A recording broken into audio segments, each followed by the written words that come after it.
안녕하세요. 서백기TV 서백진입니다. 오늘은 코로나 대응과 한일 협력에 대해 짚어볼 텐데요. 2020년 5월 17일 일본 후생 노동상 가토 가스노부는 한국에게 코로나 경험을 공유받고 싶다고 발언했습니다. 일본의 경제 제재 이후 냉각되었던 한일 관계를 회복하려는 의도로 읽을 수 있지만 결국은 말에서 그칠 뿐 일본 정부에서 직접적인 액션을 취하지는 않았는데요. 우리나라도 일본에서 공식적으로 요청할 경우 지원하겠다라는 방침을 지켜나갈 수밖에 없게 됐죠. 자칫 잘못하면 도와줄 거 다 도와주고 욕만 바가지로 먹게 될 수 있기 때문입니다. 일본 정부 측에서 도움 요청을 외면하고 있는 것과 달리 일본 바이어들은 우리나라 진단키트 제조업체에 지속적으로 문의하고 있는 상황입니다. 하지만 진단키트 업체 관계자는 한일 관계가 특수하다 보니 조심스러운 부분이 있다. 문의가 많이 오지만 실제 계약까지 가는 것은 어렵다고 밝혔으며 또 다른 관계자 역시 일본 쪽에서 계속해서 접촉하고 있다. 하지만 법적, 기술적 문제보다 한일 양국의 외교 탓에 쉽지가 않다고 말했죠.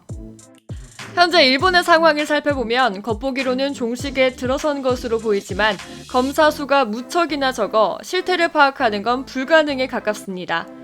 일본 1000명당 PCR 검사 수는 1.8명으로 OECD 회원국 평균인 23.1명과 비교하자면 채 10%가 못 되는 상황이죠.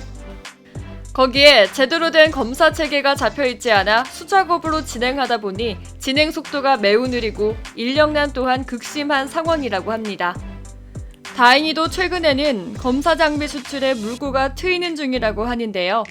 안전하게 검사할 수 있는 한국식 워크스루 장비가 곧 일본에 수출될 예정이며 한국기업연합회에서도 방호복 1000벌을 일본에 기부한 바 있습니다. 너무 적은 검사 수 탓에 실태를 파악하기 어렵다는 점을 생각해보면 일본 정부의 적극적인 행보가 필요해 보이는데요. 일본인들은 한일 관계 때문에 진단키트 수출이 어렵다는 걸 어떻게 생각할까요?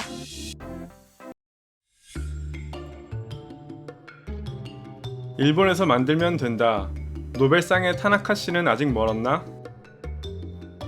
일본도 검사 키트가 없는 게 아니다.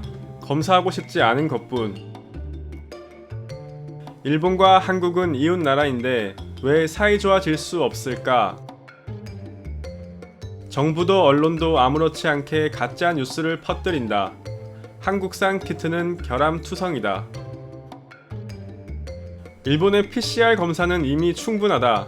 한국 진단 키트의 검출률은 주사위를 던지는 것보다 나을 게 없다.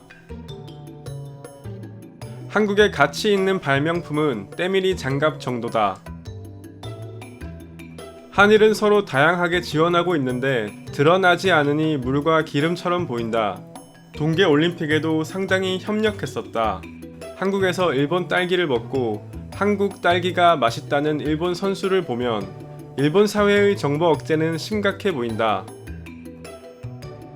일본은 코로나 종식 중이니까 무릎 꿇고 돈을 얹어줘도 이런 건 필요 없다. 키트도 방호복도 일본은 요청하지 않았다. 제멋대로 준 뒤 화이트리스트 복귀 카드로 써먹지 않았으면 좋겠다.